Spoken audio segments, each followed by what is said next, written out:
자, 오늘 함께 나누실 말씀 요한복음 2장 12절에서 14절 말씀 먼저 함께 찾아서 읽겠습니다. 요한복음 2장 12절에서 14절입니다.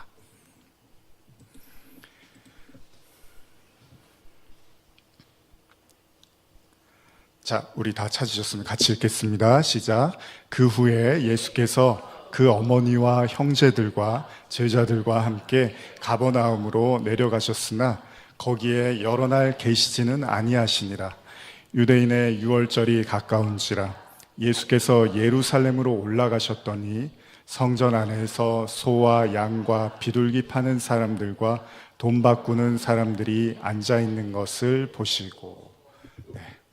오늘 여러분들이 잘 아시는 성전 정화 사건이라고 일컬어지는 그 본문의 내용을 가지고 오늘 요한복음 강의 6번째 시간을 함께 나누도록 하겠습니다. 우리는 흔히 예수님을 생각할 때요, 굉장히 온유하고 따뜻한 분이라고 생각을 하죠. 그래서 우리가 보통 예수님처럼 살아야 된다라고 말할 때 저와 여러분들이 생각하는 건 예수님의 이미지가 굉장히 착하고 온순하고 이런 이미지로 생각을 합니다. 그래서 고린도전서 13장에 나오는 사랑 있잖아요. 사랑을 이야기할 때 그 오래 참고 화내지 않고 이런 분으로 우리는 예수님을 생각을 하고, 항상 무언가를 물어보고 귀찮게 해드려도 조근조근 잘 설명해 주실 것 같은 그런 분, 욕이라는 건 아예 입에도 담지 않을 것처럼 그런 모습으로 이해를 합니다. 그래서 예수님은 비폭력적이고 절대로 화를 내지 않는 그런 온순한 분으로 이해를 하는데, 그런데 사실 성경을 직접 들여다보면 그렇지는 않습니다. 예수님이 굉장히 때때로 매우 거치셨고요, 특히 율법주의자들을 상대할 때는 아주 대놓고 면박도 하시고 욕도 많이 하셨습니다. 결코 점잖거나 잠잠하다고 볼 수 없었죠. 그는 필요하다고 생각이 되면 돌을 맞더라도 할 말은 하셨던 분이었습니다. 오늘 성경의 본문이 그렇습니다.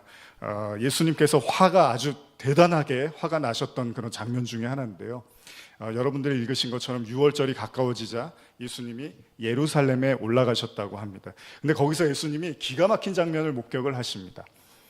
먼 곳에서 제사를 드리기 위해서 예루살렘을 찾은 많은 유대인들이 그 소와 양과 비둘기 파는 사람들, 그리고 이방 땅에서 살다가 본국으로 돌아와서 성전에 제물을 드리기 위해서 돈을 좀 환전을 해야 되잖아요. 외국에 살다가 우리나라에 와서 교회 헌금을 예를 들면 하는데, 그걸 환전을 하려면 또 환전을 해야 되는 사람이 있잖아요.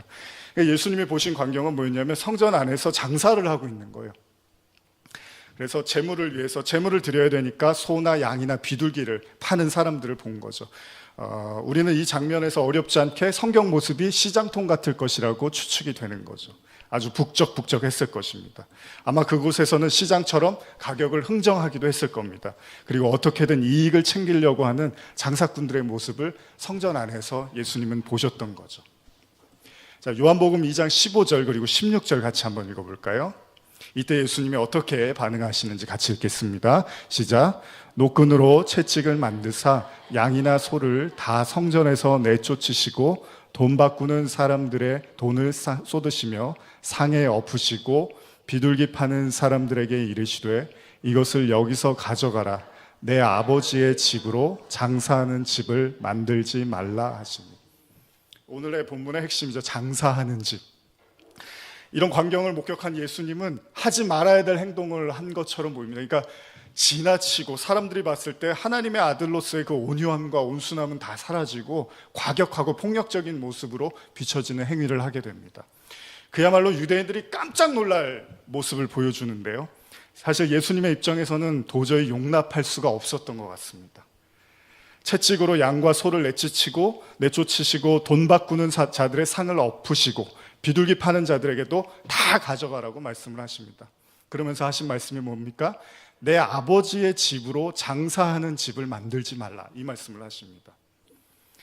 그러니까 예수님이 이렇게까지 화를 내시고 이렇게까지 분노를 표출하셨던 건 아주 예수님이 정말로 이건 허락이 안 된다는 얘기처럼 보입니다. 그러니까 다른 거는 몰라도 이것만큼은 내가 허용할 수는 없다. 이것은 하나님의 앞에서, 그리고 하나님의 성전으로서 매우 모욕적이고 가증스러운 일이다라고 생각을 하셨던 것 같아요. 장사가 무슨 뜻이죠? 장사의 뜻이 뭐죠? 사전적 의미, 이익을 얻기 위하여 물건을 사고 파는 일, 장사의 뜻이죠. 성전에서 제사를 위해 짐승을 팔거나 돈을 환전해 주는 사람은 분명히 약간은 이득을 취했을 겁니다. 그냥은 안 했을 거예요. 사실 그들이 일한 대가를 받는 것은 나쁘지 않습니다.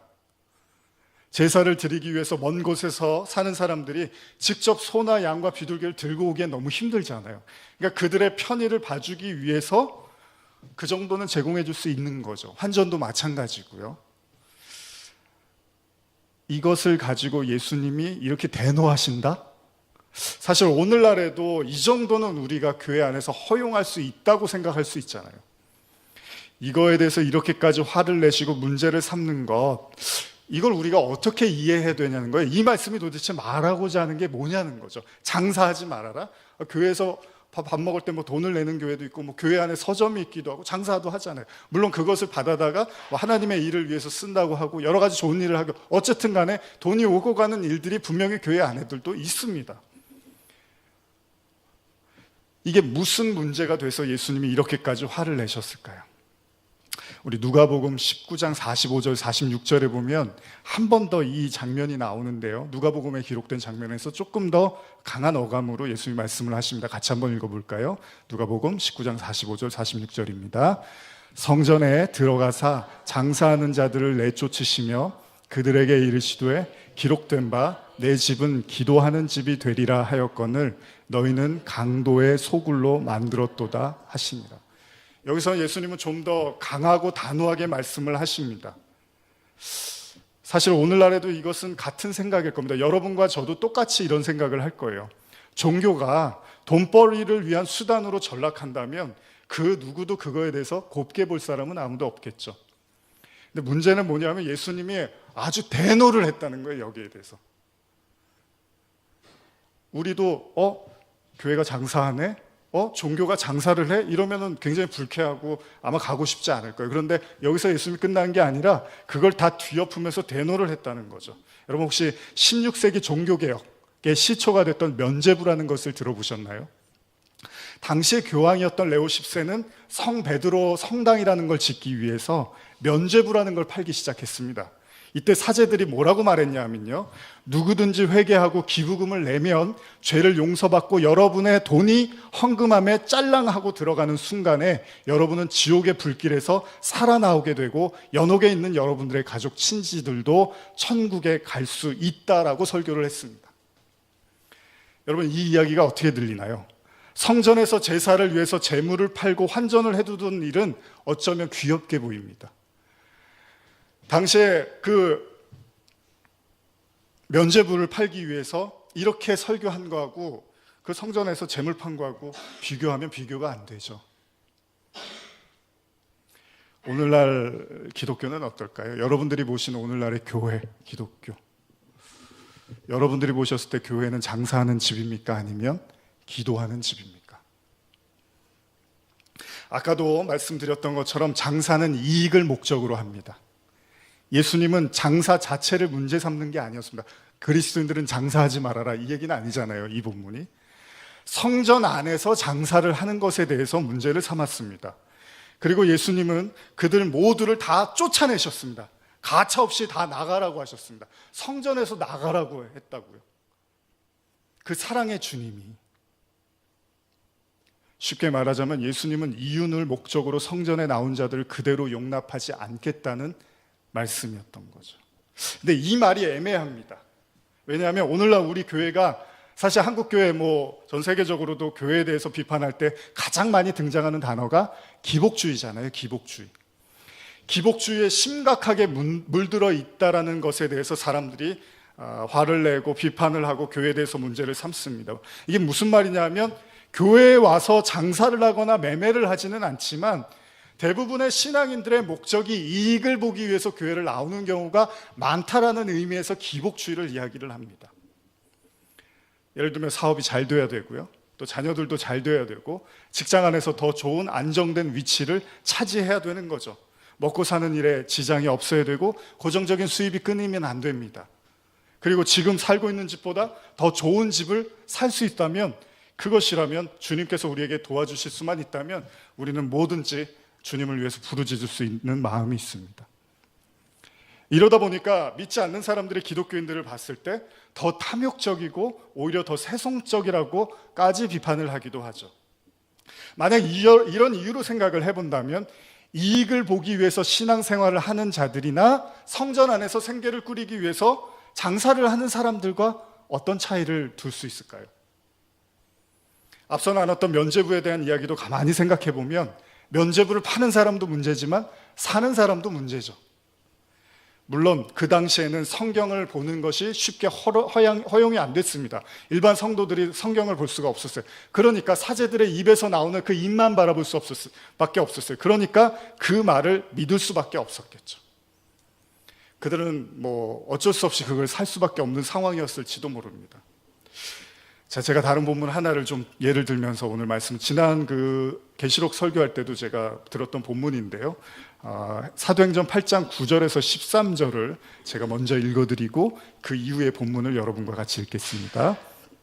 제가 8장 9절부터 읽어드리겠습니다. 그 성에 시몬이라 하는 사람이 전부터 있어 마술을 행하여 사마리아 백성을 놀라게 하며 자칭 큰 자라니 낮은 사람부터 높은 사람까지 다 따르며 이 사람은 크다 일컫는 하나님의 능력이라 하더라. 이 사람이 뭐냐면 사도행전에 등장하는 마술사 시몬에 대한 이야기입니다. 사도행전에 그 마술을 해서 사람들의 그 주목을 끌었던 사람인데 그 사람의 이름이 시몬인데 이 사람이 빌립의 말씀을 듣고 세례를 받습니다. 그래서 8장 13절에 뭐라고 하냐면 시몬도 믿고 세례를 받은 후에 전심으로 빌립을 따라다니며 그 나타나는 표적과 큰 능력을 보고 놀라니라, 이렇게 이야기를 합니다. 그러니까 시몬이란 사람이 기독교인이 된 거예요. 마술을 행하던 사람이, 그걸로 먹고 살았던 사람이에요. 그런데 18절 이하 우리 같이 한번 볼까요? 사도행전 8장 18절입니다. 시작. 시몬이 사도들의 안수로 성령 받는 것을 보고 돈을 들여 이르되 이 권능을 내게도 주어 누구든지 내가 안수하는 사람은 성령을 받게 하여 주소서 하니 베드로가 이르되 내가 하나님의 선물을 돈 주고 살 줄로 생각하였으니 내 은과 함께 망할지어다. 하나님 앞에서 내 마음이 바르지 못하니 이 도에는 내가 관계도 없고 분깃될 것도 없느니라. 그러므로 너의 이 악함을 회개하고 주께 기도하라. 혹 마음에 품은 것을 사하여 주시리라. 내가 보니 너는 악독이 가득하며 불의에 매인 바 되었도다. 시몬이 대답하여 이르시되 나를 위하여 주께 기도하여 말한 것이 하나도 내게 임하지 않게 하소서 하니라. 지금 읽으신 본문 그대로입니다. 시몬이란 사람이 기독교로 개종을 하고 그리고 나서 사도들을 따라다니는데 사도들이 안수를 하는데 성령이 임하기 시작하는 겁니다. 근데 그거를 시몬이 보고 나서 뭐라고 하냐면 내가 돈을 좀 줄 테니까 나한테도 그 능력을 달라고 하는 거죠. 우리도 크리스찬들도 기도 많이 받으러 다니잖아요. 기도원이나 이런 데 가서 헌금도 많이 드리고 능력을 받기 위해서 기도를 많이 받잖아요. 그러면 시몬도 지금 이걸 삐딱하게 보면 돈 주고 능력을 산다고 하지만 어떻게 보면 시몬도 그 능력이 탐나서 좀 나에게도 그런 능력을 달라고 이렇게 말한 거잖아요. 그런데 베드로는 엄중히 시몬을 꾸짖습니다. 그리고 심지어는 저주까지 퍼붓습니다.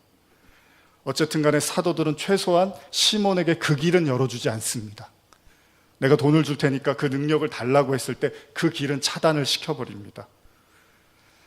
여러분 계시록에서도 이런 내용들이 계속 나오는데요. 발람의 교훈이라는 표현이 나오는데 다 무슨 얘기냐면요. 돈 때문에 무언가를 이렇게 파는 행위들에 대한 이야기를 하죠. 그러니까 성경에서는 돈과 하나님에 대한 이야기를 상당히 깊고 집요하게 이야기하고 있습니다. 마태복음 6장 24절 우리 한번 찾아서 읽어볼까요? 마태복음 6장 24절입니다. 시작. 한 사람이 두 주인을 섬기지 못할 것이니 혹 이를 미워하고 저를 사랑하거나 혹 이를 중히 여기고 저를 경히 여김이라. 너희가 하나님과 재물을 겸하여 섬기지 못하느니라. 성경에서 예수님이 이 돈과 관련된 이야기를 한 것 중에 굉장히 중요한 말씀인데요. 이 말씀만 이렇게 보면 얼핏 보면 돈을 무시하고 하나님만 위하라, 하나님만 섬겨라, 이런 이야기로 들립니다. 그러니까 돈을 하나님께 바치라고 하는 이야기처럼 들릴 수도 있어요. 이런 말이 하나님이 중요하니까 너의 모든 재산이나 재물은 다 하나님께 드려, 이렇게처럼 들릴 수도 있는데, 믿음이 있는 사람은 당연히 하나님 앞에 재물을 놓아야 한다, 뭐 이렇게 들릴 수도 있습니다. 물론 그렇게 들으실 수도 있습니다. 그러나 근본적으로 이 본문에서 말하고 싶은 것은, 구원이라는 것은 사실 믿음에 의해서 발생하는 거죠. 그러니까 구원은 하나님의 선물입니다. 지금부터 이제 말씀을 잘 들어주시면 좋겠는데요. 구원이라는 건 내가 어떤 대가를 지불하고 하나님이 이렇게 나한테 주는 게 아닙니다. 구원은 그냥 거저 주는 거죠. 하나님이 그냥 주시는 거라고 해서 그걸 선물이라고 표현을 하는 건데요. 그런데 사도행전 8장 20절 아까 읽으신 본문을 제가 읽어드리면, 베드로가 이르되 내가 하나님의 선물을 돈 주고 살 줄로 생각하였으니 내 은과 함께 망할지어다, 이렇게 이야기를 합니다. 그러니까 마술사 시몬이 잘못했던 가장 큰 문제는 하나님이 그냥 주는 거를 네가 돈 주고 살려고 했다는 거예요. 그럼 바꿔서 말하면 얼씨구나, 돈도 주고 내가 그래 하나님이 선물로도 줄 거야, 이렇게 좋게 말해주면 되잖아요. 근데 지금 베드로가 그렇게 얘기를 안 해요. 하나님의 선물을 돈 주고 사는 걸로 생각하는 그거를 꾸짖고 있다는 거죠. 에베소서 2장 8절에 보시면요, 너희는 그 은혜에 의하여 믿음으로 말미암아 구원을 받았으니 이것은 너희에게서 난 것이 아니요 하나님의 선물이라, 이런 표현이 있습니다. 그러니까 구원을 이야기할 때 구원은 하나님이 선물로 주는 거예요. 여러분 선물 받으실 때 돈 내고 받습니까? 생일날 자 누가 선물을 줘요. 사람들이 막 왔어요. 자 내가 너를 위해서 선물을 준비했어, 너 얼마 줄래? 이런 건 없잖아요. 크리스마스 날 선물 준비했는데 너 얼마 줄래? 이런 건 없잖아요. 선물이라는 의미 자체가 상대방에게 아무것도 받지 않고 그냥 거저 주는 것을 선물이라고 하는 거죠. 아무 대가도 아무런 것도 없이 하나님이 그냥 주신다는 거죠. 그래서 여기에 대한 구원에 대한 메시지가 공짜에 대한 메시지가 있는데요, 몇 가지가 있는데 한번 같이 읽어볼까요? 요한계시록 21장 6절 6절 17절 그리고 이사야 말씀 제가 이렇게 찾아왔는데 같이 한번 이걸 천천히 읽어볼까요? 시작. 또 내게 말씀하시되 이루었도다. 나는 알파와 오메가요 처음과 마지막이라. 내가 생명수 샘물을 목마른 자에게 값없이 주리니. 자, 그 다음 또 읽겠습니다. 계시록 22장 17절입니다. 성령과 신부가 말씀하시기를 오라 하시는도다. 듣는 자도 오라 할 것이요 목마른 자도 올 것이요 원하는 자는 값없이 생명수를 받으라 하시더라. 이사야 55장 1절입니다. 오라 너희 모든 목마른 자들아 물로 나오라. 돈 없는 자도 오라. 너희는 와서 사 먹되 돈 없이 값없이 와서 포도주와 젖을 사라.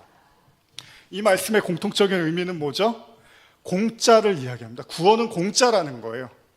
구원은 돈이나 물질이나 재물로 인해서 얻어지는 것이 아니라 완벽하게 값없이 돈 없이 공짜로 하나님이 주신다는 거죠. 현대어로 제가 이사야 55장 1절 한번 더 읽어드리겠습니다. 너희 목마른 자들아 모두 이곳에 물로 나오너라. 돈이 없는 사람들도 모두 오너라. 너희는 사서 먹되 돈 없이 와서 사라. 너희는 쉬고 전혀 값을 내지 말고 포도주와 젖을 사라. 뭘 사라 그러는데 돈을 내지는 말래요. 공짜라는 거죠. 구원은 공짜입니다. 제가 한 가지만 말씀드린다면 우리는 평생 이 공짜를 깨닫는 겁니다. 예전에 제가 다른 교회에서 사역할 때 안수 집사님이 저한테 그러시더라고요. 목사님, 주는 것보다 받는 게 더 어렵습니다 그러더라고요. 밖에 누가 주시고 이러면 참 여러분들도 고맙기도 하지만 또 어렵기도 하잖아요. 그러니까 구원이라는 건 하나님이 우리한테 이렇게 공짜로 주는데 우리가 그게 잘 이해가 안 되니까 구원을 받는다는 것은 그 즉시 내가 뭔가 대가를 치르거나 그분을 위해서 뭔가를 해야 되는 걸로 자꾸 이렇게 왜곡되게 생각할 수밖에 없다는 거죠. 그러니까 공짜라는 제가 이제 제로라는 표현을, 공짜라는 것을 깨닫는 것이 어쩌면 구원의 여정일 수도 있습니다. 은혜가 뭐죠? 은혜는 거저 주신다 그러잖아요. 거저 준다는 건 그냥 준다는 얘기죠. 거저. 그러나 그렇다고 해서 구원받기 위해서 아무것도 하지 마십시오라는 건 아닙니다. 구원을 받기 위해서는 반드시 십자가라는 그리스도의 그 은혜에 동참해야 될 필요도 있죠. 그래서 예수님께서 바리새인들의 그 헌금, 제가 하나님 앞에서 어떻게 헌금합니다, 이런 것을 칭찬한 것이 아니라 과부의 2렙돈을 칭찬하시는 사실을 잘 알고 있습니다. 왜냐하면 예수님이 바리새인들의 그 헌물을 칭찬했다면 구원은 가난한 죄인의 몫이 될 수 없을 수도 있었기 때문이죠. 어쨌든 간에 구원이라는 건 공짜라는 거예요. 그래서 과부의 2렙돈은 아무것도 아닌 그냥 500원짜리 2개일 수도 있습니다. 근데 예수님이 그거를 칭찬을 하시는 거예요. 주님이 성전에서 돈이 오고 가는 것이 매우 불쾌하고 화가 났습니다. 돈과 하나님의 나라가 연결되어지는 것에 예수님은 참을 수 없는 분노를 느꼈습니다. 오늘날 우리 역시도 헌금을 합니다. 그리고 교회를 꾸려나가기 위해서 분명히 돈이 필요합니다. 그리고 그것은 바울의 말대로 분명히 자원하는 마음에서 드려져야 하는 것입니다. 그것은 강요되어져서도 안 되고 억지로 하도록 유도되어져서도 안 됩니다. 그리고 그런 헌금의 크기가 믿음의 차이로 평가되어져서도 안 됩니다. 그걸 판단하시는 건 하나님밖에는 없습니다. 오늘날의 헌금은 오직 성도 스스로의 신앙 안에서 하나님의 이끄심 가운데 자연스럽게 드려져야 할 것입니다. 오늘의 핵심은 무엇입니까? 구원은 공짜라는 거예요. 구원은 값없이 선물로 주어지는 것이라는 겁니다. 주님은 성전에서 돈이 오고 가는 걸 원치 않았습니다. 왜냐하면 성전은 하나님과 우리의 교제, 즉 기도가 이루어지는 공간이었기 때문입니다. 돈과 구원을 연결해서 생각하는 것에 대해서 하나님은 거부하시고 예수님도 화를 내셨던 거죠. 제가 이렇게 말씀드리면 아마 여기 계신 분들 중에 세상 물정을 참 모르고 하는 얘기처럼 그런 목사구나라고 생각하실 수도 있습니다. 근데 제가 그럼에도 불구하고 이 말씀을 드리는 건 우리는 세속적이고 세상적이고 죄악에 가득 차 있는 인간은 어떤 시간이 지나고 신앙을 가지면 가질수록 때때로 그 물질과 하나님을 연관지어서 생각하려고 하는 성향이 있다는 거예요. 주님은 십자가를 지기 위해서 세상의 재물을 내려놓으라고 했지 당신께 돈을 달라고 하신 게 아니었습니다. 그 부자 청년에게 너가 있는 걸 다 팔고서 와 이렇게 얘기를 하셨지 나한테 그걸 바쳐 이렇게 얘기하지 않았습니다. 세상의 재물과 세상의 것들을 내려놓는 것, 그러나 하나님 앞에 바치라고 그렇게 얘기하신 게 아니었습니다. 하나님은 우리를 구원하시기 위해서 돈이 필요하지 않습니다. 구원과 믿음의 크기를 우리의 인생의 경제적, 사회적 잘됨과 연결하는 습성이 있습니다, 인간은. 근데 예수님의 비유에 나오는 나사로를 아십니까? 그 나사로는 거지였습니다. 그리고 죽을 때까지도 거지였습니다. 그런데 구원을 받습니다. 그러니까 오늘날의 그런 시각으로 보면 구원받은 사람, 하나님의 은혜를 받은 사람들은 그 복된 삶을 살 거야 라고 하지만 예수님이 말씀하시는 그 나사로는 거지로서 마지막 순간을 맞이하게 되죠. 고린도전서 13장이 이를 반증해 주고 있는데요, 제가 한번 읽어드릴게요. 고린도전서 13장 3절입니다. 내가 내게 있는 모든 것으로 구제하고 또 내 몸을 불사르게 내줄지라도 사랑이 없으면 내게 아무 유익이 없느니라. 이런 말씀들을 여러분과 제가 잘 주의 깊게 생각하면 이게 무슨 말이냐면 저와 여러분들의 전 재산을 다 털어서, 그리고 심지어는 저와 여러분들의 그 목숨까지 내놔도 그게 구원과 아무런 관계가 없을 수도 있다는 말씀을 하고 있다는 거죠. 이걸 어떻게 우리가 이해해야 됩니까? 다시 말하면 저는 이런 관점에서 이해하고 싶은 거예요. 구원이라는 것, 성경은 구원이라는 것은 단순히 보이는 물질 세계를 넘어서는 그것을 우리가 전하는 것이지 그 신앙과 물질을 연결하고 결부해서 생각할 문제가 아니라는 거예요. 물론 저와 여러분들이 지금까지 살아오면서 하나님의 수많은 시험과 말씀을 통해서 내려놓음을 배웠을 것입니다. 그러나 하나님이 원하시는 것은 그 보이지 않는 그 성령, 그 말씀, 그 구원, 그 하나님의 나라를 증거하라는 것이었지 그 물질 세계와 신앙을 연결하고 결부지으라고 우리에게 말씀하신 게 아니었다는 거예요. 신앙과 돈을 결부할 때 결국 우리는 하나님의 집을 장사하는 집으로 만들게 된다는 거예요. 잘 이해가 되시나요? 제가 지금까지 드린 말씀의 의미는 뭐냐면 그렇게 돈이 오가고 하는 자체를 예수님은 경멸하셨다는 거예요. 오늘날 우리 교회는, 오늘날의 기독교는 스스로 자문해야 될 것입니다. 요한복음 2장 17절에서 21절 한번 같이 읽어볼까요? 요한복음 2장 17절에서 21절입니다. 시작. 제자들이 성경 말씀에 주의 전을 사모하는 열심히 나를 삼키리라 한 것을 기억하더라. 이에 유대인들이 대답하여 예수께 말하기를 내가 이런 일을 행하니 무슨 표적을 우리에게 보이겠느냐. 예수께서 대답하여 이르시되 너희가 이 성전을 헐라 내가 사흘 동안에 일으키리라. 유대인들이 이르되 이 성전은 46년 동안의 지었건을 내가 3일 동안에 일으키겠느냐 하더라. 그러나 예수는 성전된 자기 육체를 가리켜 말씀하신 것이라. 성전에서 장사를 하던 사람들을 향해서 대노하셨던 예수님이 지금 17절의 말씀처럼 이게 무슨 말씀입니까? 주의 전을 사모하는 열심히 나를 삼킨다는 게 무슨 말씀입니까? 하지 말아야 될 행동을 예수님이 하셨는데 결국 그것이 스스로에게 죽음으로 당도하게 됩니다. 너무 성전에 대한 열심 때문에 스스로를 삼킬 수밖에 없는, 이게 다윗의 이야기를 지금 인용한 거거든요. 성전에 대한 사모함이 예수님이 결국 스스로를 궁지로 몰고 가게 만들었다는 거죠. 오늘 말씀의 초점은 그것입니다. 왜 이토록 예수님이 화를 내셨을까? 왜 이토록 예수님이 대노하시고 거기 있는 사람들을 다 내쫓았을까? 제 이야기를 들으시는 것보다 여러분들은 왜 그렇게까지 예수님이 행동했을까에 초점을 맞춰서 생각을 해보시면 됩니다. 그럼에도 불구하고 예수님은 할 말을 하십니다. 절대로 성전에서 장사하는 일은 타협할 수 없는 일이라고 예수님 말씀하십니다. 아까도 언급한 것처럼요, 여러분, 인간은 딱 두 주인을 섬기게 돼 있다고 합니다. 하나는 하나님을 섬기게 돼 있고 하나는 재물을 섬기게 돼 있다고 합니다. 그러니까 이 말씀은 뭐냐면 저와 여러분들도 두 주인 중에 하나를 택하고 있다는 거예요. 그러면서 아까 그 말씀이 더 무서운 게 뭐죠? 너희가 하나님과 재물을 겸하여 섬기지 못한다라고 얘기해요. 그러니까 무슨 말이냐면 저는 하나님도 믿지만 재물도 좀 좋아요. 이런 건 없다는 거예요. 하나님을 섬기는 사람은 하나님을 섬기고 재물을 섬기는 사람은 재물을 섬긴다는 거예요. 이게 지금 누구한테 하신 말씀이죠? 유대인들한테 하신 말씀입니다. 이방인들한테 하신 말씀이 아니에요. 그러니까 오늘날의 교회도 똑같은 거예요. 우리가 예배를 드리고 하나님 앞에 신앙생활하지만 우리도 딱 둘로 나뉜다는 거예요. 하나님을 섬기는 사람이 있고 재물을 섬기는 사람이 있다는 거예요. 여기로부터 자유로울 수 있는 인간은 하나도 없다는 겁니다. 그러면 예수님이 성전 정화 사건에서 여전히 재물을 섬기는 인간에 대한 경고를 하신 거란 말이에요. 다시 말하면 그들은 성전을 자신의 이익의 수단으로 이용하려고 했다는 거죠. 그것이 곧 재물을 섬기는 거고 그걸 뭐라 그러죠?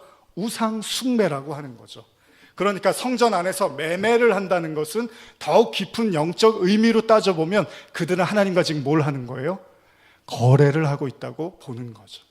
거래라는 건 뭐죠? 하나님과 장사를 하고 있다는 거예요.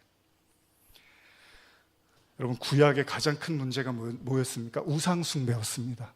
근데 이스라엘 백성들은 하나님 말씀을 얼마나 잘 지키고 노력하고 애썼는지 몰라요.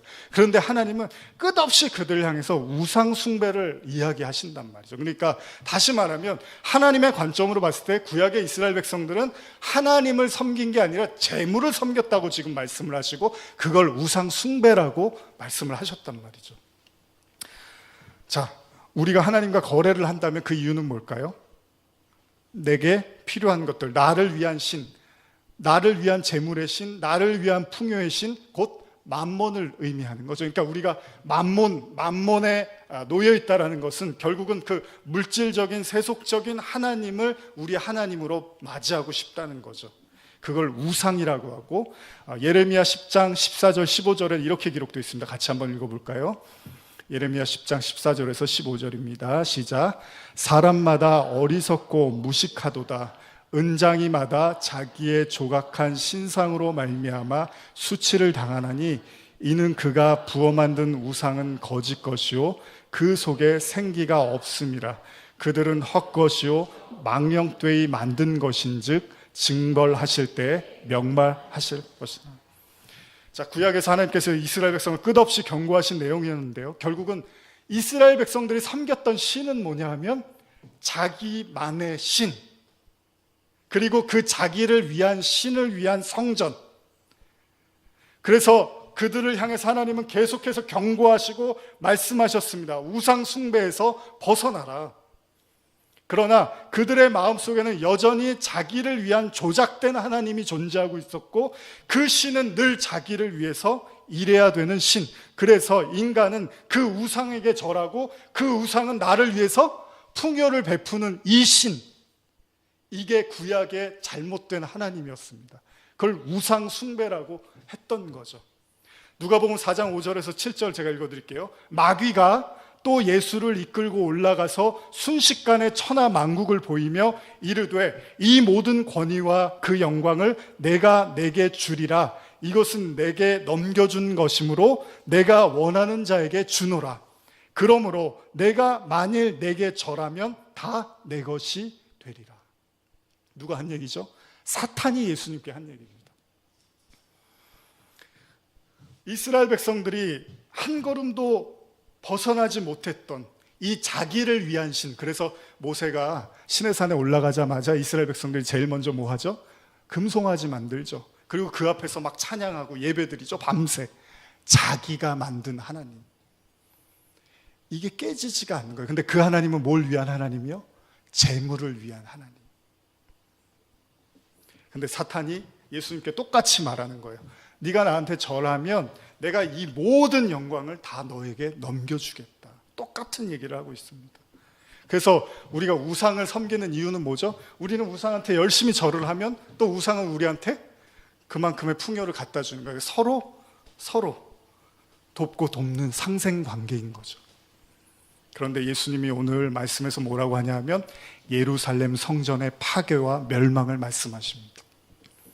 그것은 바로 구약 내내 우상 숭배와 간음의 본거지. 그러니까 여러분들이 생각했을 때 예루살렘 성전은 거룩한 곳 이렇게 보지만 하나님이 봤을 때는 그 거짓된 자기 하나님을 믿고 그 재물을 섬기고 하나님 앞에 자기 자신을 드러내고자 했던 자들의 모습, 그것을 성전으로 이해했기 때문에 하나님은 이제 그 성전을 무너뜨리겠다고 말씀을 하십니다. 오늘 말씀 굉장히 중요합니다. 한번 조금 지루하시더라도 끝까지 한번 들어보세요. 하나님이 원하시는 건 뭐냐면, 성전을 통해서 하나님이 원하시는 건 우리 내면 안에서 진정으로 하나님과 소통을 하기를 원하셨다는 거죠. 기도의 처소, 성전으로 하나님이 우리 가운데 임하시겠다는 건데, 이런 성전을 예수님이 파괴하시고 그 파괴된 성전을 우리 안에다 세우시겠다는 거예요. 다시 말하면 저와 여러분들이 반드시 거쳐야 되는 것 중에 하나는, 우리가 그렇게 눈에 보이는 성전을 벗어나서 눈에 보이지 않는 성전으로 하나님이 저와 여러분들 안에 성전을 세워주시는 이 과정을 우리는 반드시 겪어야 된다는 거죠. 그러지 않으면 저와 여러분들도 원하든 원하지 않든 간에 재물을 섬길 수밖에 없는 우리의 마음이 그 거짓 성전의 본거지가 될 수밖에 없다는 거예요. 무슨 말이냐면 결국 인간의 죄는 인간의 마음에서 나오는 거잖아요. 그러니까 하나님은 그 마음을 가지고 이스라엘 백성들이 성전에 가서 막 기도하는데, 하나님이 이런 성전 가지고는 어렵다는 거예요. 왜? 우리 마음이 안 바뀌는데 그 성전에 가서 백날 기도하고 백날 제사 드리면 뭐합니까? 그러니까 하나님이 택한 방식은 그 보이는 성전을 없애버리고 하나님이 직접 우리 마음으로 들어와서 하나님과 순수하게 교통할 수 있는, 하나님과 오로지 그 동행하고 말씀을 나눌 수 있는 그 관계로 우리를 설정하시겠다는 거예요. 그게 성전의 파괴입니다. 그러기 위해서는 반드시 그리스도가 죽어야 되는 것이고, 그리고 우리 안으로 들어오셔서 그 성전을 완성하는 거예요. 이 성전 얘기하시는 겁니다, 예수님이 지금. 그래서 이 성전을 헐라 그랬더니 유대인들이 막 당황을 하는 거예요. 아니 어떻게 저 하나님의 성전을 가지고 그걸 헐어버리라고 말하는, 감히 네가 뭔데? 그러면서 그들이 하는 말이 표적을 보여달라고 이렇게 얘기를 하는 거죠. 눈에 보이는 성전은 무너지는 거고, 저와 여러분들 마음에 눈에 보이지 않는 성전으로, 아주 쉽게 설명해 드릴게요. 여러분, 인간관계라는 건, 물질이라는 것이 영향력을 전혀 미치지 않는 그런 관계는 없습니다. 어떤 의미에서든 우리는 크고 작은 물질적 관계에 놓이게 됩니다. 오늘 이 말씀을 우리가 좀 더 깊게 이해한다면 이런 거예요. 하나님은 저와 여러분과 어떤 물질의 관계도 다 치워버리시겠다는 거죠. 오직 아버지와 아들, 남편과 아내의 그 순수한 기도의 처소로서만 하나님은 존재하시겠다는 거예요. 그걸 누구가 그 재물과 그 돈으로, 그 세상적 이치로 흠집내고 더럽히는 것을 하나님은 허용하지 않겠다는 거죠. 그래서 바울이 로마서 1장에서 이런 말씀을 하는데요. 그들이 하나님의 진리를 거짓 것으로 바꾸어 피조물을 조물주보다 더 경배하고 섬깁니다. 이게 로마서 1장에 등장을 하는데, 이 말이 뭐냐면 모든 인간은 하나님보다 그 피조물을 경배하게 돼 있다는 거죠. 이걸 깨기 위해서 바울이 로마서를 쓰는 거예요. 왜? 우리가 그 보이는 세상 때문에 그 보이지 않는 하나님을 경배할 수 없는 인간의 그 막역한 상태, 난감한 상태를 바울은 그래서 보이는 피조물을 깨버리고 하나님을 볼 수 있도록 우리에게 말씀하고 있는 거죠. 이러지 않을 때 우리는 보이는 피조 세계에 묶여서 결국은 그 피조물을 더 얻기 위해서 하나님과 장사하는 물질의 노예로밖에는 존재할 수 없다는 것이 있다는 것입니다. 계시록 13장 15절에서 18절인데요. 우리 한번 같이 읽어볼까요? 요한계시록 13장 15절에서 18절입니다. 자, 같이 한번 읽겠습니다. 시작. 그가 권세를 받아 그 짐승의 우상에게 생기를 주어 그 짐승의 우상으로 말하게 하고 또 짐승의 우상에게 경배하지 아니하는 자는 몇이든지 다 죽게 하더라. 그가 모든 자, 곧 작은 자나 큰 부자나 가난한 자나 자유인이나 종들에게 그 오른손에나 이마에 표를 받게 하고 누구든지 이 표를 가진 자 외에는 매매를 못하게 하니 이 표는 곧 짐승의 이름이나 그 이름의 수라. 지혜가 여기 있으니 총명한 자는 그 짐승의 수를 세어보라. 그것은 사람의 수니 그의 수는 666이니라. 이 본문 보시고 정신이 번쩍 드시는 분들이 계실 겁니다. 계시록에서 말하는 이 짐승의 표, 이게 어떤 의미일까요? 이제 말씀을 제가 정리하면서 이 말씀을 좀 나누고자 하는데요. 지금까지 들었던 말씀을 한번 정리해 보는 거죠. 짐승의 표를 여기서 언급을 하고 있는데 17절에 보면 이 표를 가진 자 외에는 매매를 못한다고 기록되어 있습니다. 일반적으로 이 구절을 이해할 때 뭔가 표를 받아버리면 매매를 할 수 있고 물건을 사고 팔 수 있고 이 표를 갖지 않은 자는 매매를 할 수 없겠구나, 이렇게 생각을 해요. 근데 오늘 지금까지 들은 말씀을 근거로 할 때 이 말씀을 이렇게 이해할 수 있습니다. 표를 받은 사람은 여전히 하나님과 매매하는 상태에 있다는 거예요. 거래하는 상태. 그러니까 그들은 하나님의 성전에서 여전히 장사하기 위해서, 여전히 매매하고 거래하기 위해서 하나님의 성전을 이용하려고 한다는 거예요. 그러나 진정한 그리스도의 십자가를 통해서 살아계신 하나님의 성전이 된 자들은 그 성전에서 장사하고 매매하는 집이 아니라 온전히 하나님과 교통하는 집이 된다는 거죠. 그러니까 성전 안에서 자기라는 우상에 빠져서 자기 배를 위해서 가짜 하나님을 섬기는 자들은 나중에 다 심판의 대상입니다. 계시록 보시면 그들은 여전히 매매하는 장사하는 집으로 불리게 될 거라는 거예요. 그래서 하룻밤에 멸망을 당하는 그런 내용들이 계시록에 나오죠. 그들이 장사를 했다고 해요. 그 장사가 끝없이 하나님과 나 사이에 거래를 하고 매매를 했다는 거죠. 그런데 그리스도와 함께 죽고 그 십자가와 그 부활로 인해서 우리 안에 성전으로 하나님이 임재한 그들은 더 이상 하나님과 거래하거나 매매하는 자들이 아니라 온전히 하나님과 하나 되어지는 그 정말 순수한 기도의 처소로서 우리 마음속에 하나님이 임재해 주신다는 것입니다. 결국 그들이 섬기는 하나님은 아까 언급한 예수님께서 저라면 세상을 주겠다고 말했던 그 사탄, 즉 하나님의 경륜으로 상징되는 그 완성수 7에 미치지 못하는 그 인간의 유괴수, 그걸로도 우리가 이해할 수 있다는 거죠. 그러니까 7의 수는 뭐죠? 반드시 우리는 안식으로 넘어가야 되는데 그 안식이 뭐예요? 구원은 공짜구나. 구원은 완전한 그 믿음으로 주시는 은혜구나. 이 공짜와 이 자유와 이 기쁨으로 칠로 넘어가야 되는데, 이걸 넘어가지 못한 상태에서 여전히 내가 율법 잘 지키고 하나님 말 잘 들어서 구원받는 거지, 이렇게 매매와 거래로 율법으로 하나님을 이해한 자들, 이들은 육신의 상태에 머물러서 이것이 바로 짐승의 표라고도 우리가 이해할 수 있다는 거죠. 반드시 성전이 여러분 안으로 들어와야 된다는 거죠. 근데 이 귀한 얘기를, 이 놀라운 말씀을 오늘날 너무나 격화되고 왜곡되고 너무 낮은 수준으로 떨어뜨려 버렸어요, 오늘날의 기독교가. 왜요? 물질 때문에. 그 물질이 거기에 섞이기 시작하니까, 그 말씀과 그 진리에 섞이기 시작하니까 이 귀한 하나님의 성전이라는 이 처소가 너무나 많이 타락하고 격화되어 버렸다는 거죠. 요한복음 2장 22절 같이 읽겠습니다. 시작. 죽은 자 가운데서 다시 살아나신 후에야 제자들이 이 말씀하신 것을 기억하고 성경과 예수께서 하신 말씀을 믿었더라. 왜 이 말씀이 여기 붙냐 하면요, 죽은 자 가운데서 살아나신 후에야 제자들이 이해했다는 거죠. 예수님이 부활하시고 나서야. 그러니까 지금도 제가 이렇게 말씀을 나누지만 여러분들한테 어떻게 들리는지는 잘 모르겠어요. 단지 그냥 하나님을 위해서 돈이나 이런 경제생활 이런 거 다 신경 쓰지 말고 하나님만 열심히 섬겨라, 이렇게 이해할 수도 있겠죠. 제가 그런 말씀을 드리고 싶은 게 아닙니다.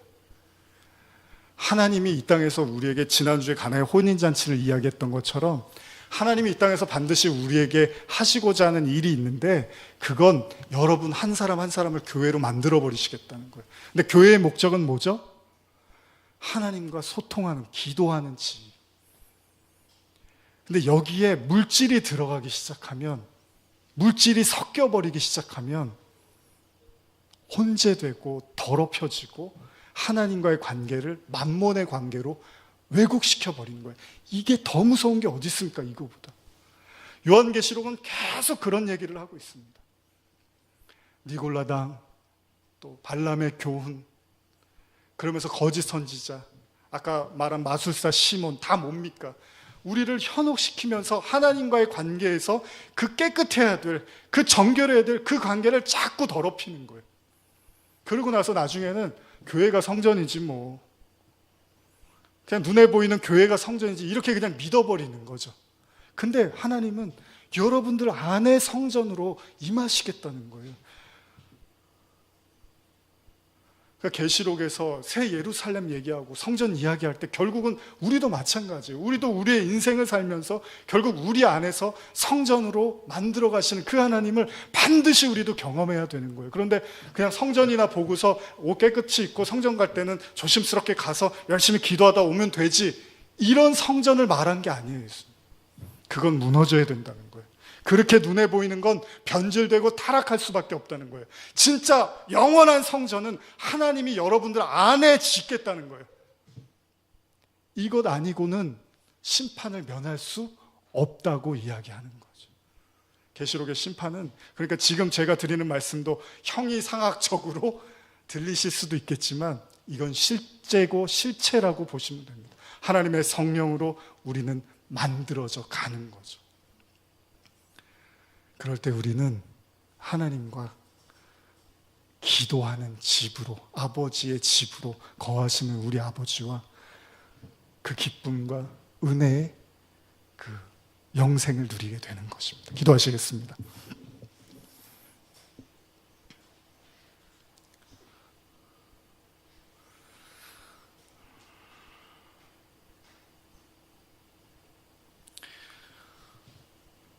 오랫동안 우리는 눈에 보이는 교회를 다니고 눈에 보이는 성전에서 예배드리고 눈에 보이는 성전에서 교제하고 신앙생활했습니다. 그리고 거기에 충성하고 봉사하고 열심을 다하는 것이 어쩌면 우리 신앙의 최종 목적지라고 생각했는지도 모릅니다. 그러나 오늘 주님은 우리에게 말씀하십니다. 눈에 보이지 않는 영원한 성전, 음부의 권세가 해할 수 없는 반석 위에 지어진 그 교회, 그 성전, 그 성전을 우리에게 허락하시겠다고 말씀하십니다. 오늘 우리에게 그 참된 성전으로 함께하여 주시옵소서. 감사드리며 예수님의 이름으로 기도드립니다. 아멘. 우리 함께